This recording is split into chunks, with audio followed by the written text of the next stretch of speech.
ಸಚಿವ ಸ್ಥಾನದ ರೇಸ್ನಲ್ಲಿ 40ಕ್ಕೂ ಹೆಚ್ಚು ಸಚಿವ ಆಕಾಂಕ್ಷಿಗಳು.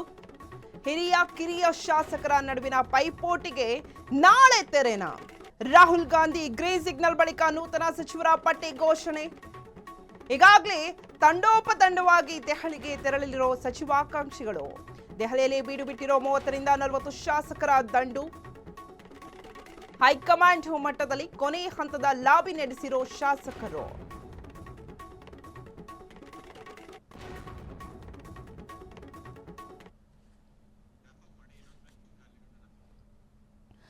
ರಾಜ್ಯ ಸಂಪುಟ ವಿಸ್ತರಣೆ ಈಗ ಕ್ಲೈಮ್ಯಾಕ್ಸ್ ಹಂತಕ್ಕೆ ಬಂದಿದೆ. ನಾನಾ ನೀನಾ ಅನ್ನುವಂತಿದೆ. ಈಗಾಗಲೇ ಡಿ.ಕೆ.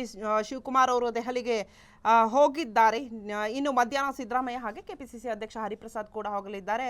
ಆಲ್ರೆಡಿ ಎಐಸಿಸಿ ಅಧ್ಯಕ್ಷ ಮಲ್ಲಿಕಾರ್ಜುನ್ ಖರ್ಗೆ ಹೋಗಿದ್ದಾರೆ. ಈ ಸಚಿವ ಸಂಪುಟ ವಿಸ್ತರಣೆ ಸಂಬಂಧ ಇವತ್ತು ಹೈ ವೋಲ್ಟೇಜ್ ಮೀಟಿಂಗ್ ನಡೆಯಲಿದೆ. ಹೈಕಮಾಂಡ್ ಜೊತೆ ಎಲ್ಲಾ ನಾಯಕರು ಕೂಡ ಮೀಟಿಂಗ್ ಅನ್ನ ಮಾಡ್ತಾರೆ. ಇನ್ನು ಸಚಿವ ಸಂಪುಟ ವಿಸ್ತರಣೆ ಸಂಬಂಧ ಫೈನಲ್ ಅಂದರೆ ಅಂತಿಮ ಚರ್ಚೆ ಆಗಲಿದೆ. ಈ ಅಂತಿಮ ಚರ್ಚೆಯಾದ ನಂತರ ಪಟ್ಟಿ ಬಿಡುಗಡೆ ಆಗಲಿದೆ. ಈ ಒಂದು ಸಭೆಯಲ್ಲಿ ಹೈ ವೋಲ್ಟೇಜ್ ಮೀಟಿಂಗ್ನಲ್ಲಿ ಮಲ್ಲಿಕಾರ್ಜುನ್ ಖರ್ಗೆ, ವೇಣುಗೋಪಾಲ್, ಸುರ್ಜಾವಾಲಾ ಹಾಗೆ ರಾಹುಲ್ ಗಾಂಧಿ ಜೊತೆ ಚರ್ಚೆಯನ್ನು ಎಲ್ಲ ನಾಯಕರು ಕೂಡ ನಡೆಸಲಿದ್ದಾರೆ.